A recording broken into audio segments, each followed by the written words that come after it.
नमस्कार, मैं बलवान सिंह। आज इस वीडियो में आप कक्षा 8वीं की इतिहास की पाठ्य पुस्तक हमारे अतीत 3 भाग 1 के तीसरे अध्याय ग्रामीण क्षेत्र पर शासन चलाना के महत्वपूर्ण प्रश्न करेंगे और इन प्रश्नों को आप अपनी नोटबुक में लिखेंगे और उसके बाद याद भी करेंगे। चलिए शुरू करते हैं। पहला प्रश्न है कि मुगल बादशाह ने ईस्ट इंडिया कंपनी को बंगाल का नवाब या दीवान कब तैनात किया? मुगल बादशाह उस समय थे शाह आलम द्वितीय 1765 में।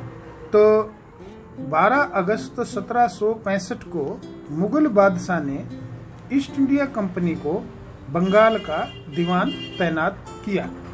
जैसा कि तुम्हें पता है, दीवानी का मतलब है भू राजस्व एकत्रित करने का अधिकार। अगला प्रश्न है, बंगाल में अकाल कब पड़ा और इससे कितने लोगों की मौत हुई?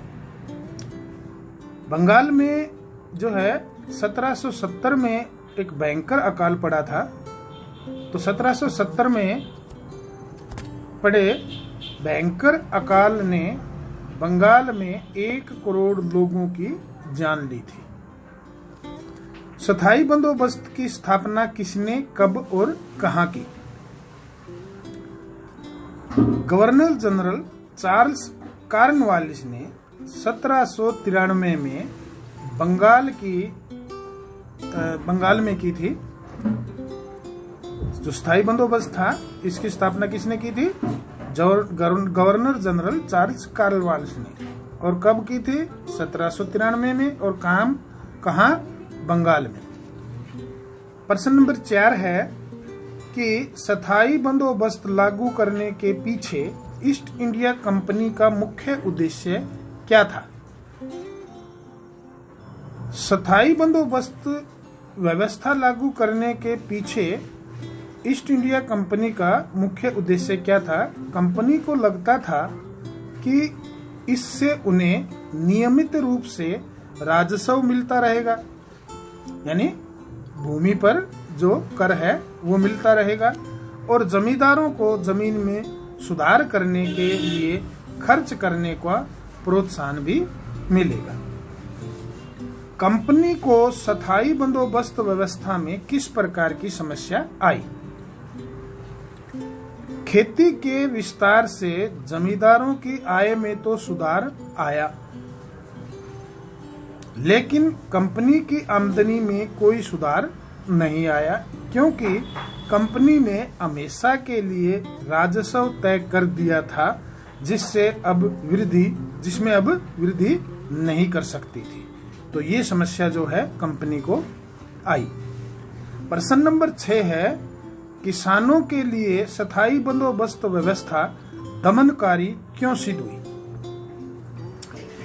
किसानों को बहुत ज्यादा लगान चुकाना पड़ता था। लगान चुकाने के लिए किसान को कर्ज लेना पड़ता था। जमीन पर भी उसका अधिकार सुरक्षित नहीं था तथा लगान चुकाने पर उसे उसकी पुश्तैनी जमीन से बेदखल कर दिया जाता था। तो इस प्रकार से किसानों के लिए स्थायी बंदोबस्त व्यवस्था दमनकारी सिद्ध हुई। महालवारी व्यवस्था किसने, कब और कहां लागू की? होल्ट मैकेंजी नामक अंग्रेज ने महालवारी व्यवस्था 1822 में बंगाल प्रेसिडेंसी के उत्तर पश्चिमी प्रांतों में लागू की। अगला प्रश्न है, महाल किसे कहते हैं? गांव या ग्राम समूह को महाल कहा जाता है। महालवारी बंदोबस्त व्यवस्था के बारे में बताइए।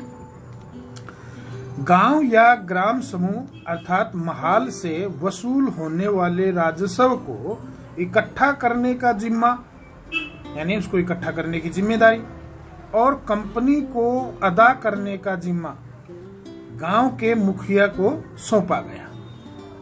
इसलिए इस व्यवस्था को महालवारी बंदोबस्त का नाम दिया गया। 10वां प्रश्न है, बंगाल का गवर्नर कौन था? उसने कौन सी व्यवस्था लागू की और कहां लागू की? मद्रास का गवर्नर टॉमस मुनरो था। बंगाल का गवर्नर टॉमस मुनरो ने रैयतवारी व्यवस्था दक्षिण भारत में लागू की। तो ये प्रश्न आपने लिखने हैं, थोड़े से हैं, इसलिए दिए हैं ताकि आप इनको लिख भी आसानी से सको और याद भी कर ले। इसके बाद अगली वीडियो में इससे अगले प्रश्न दिए जाएंगे। पूरे पाठ के प्रश्न इसी प्रकार से आपको महत्वपूर्ण प्रश्न दिए जाएंगे। उसके बाद आपको अभ्यास के प्रश्न भी करवाए जाएंगे।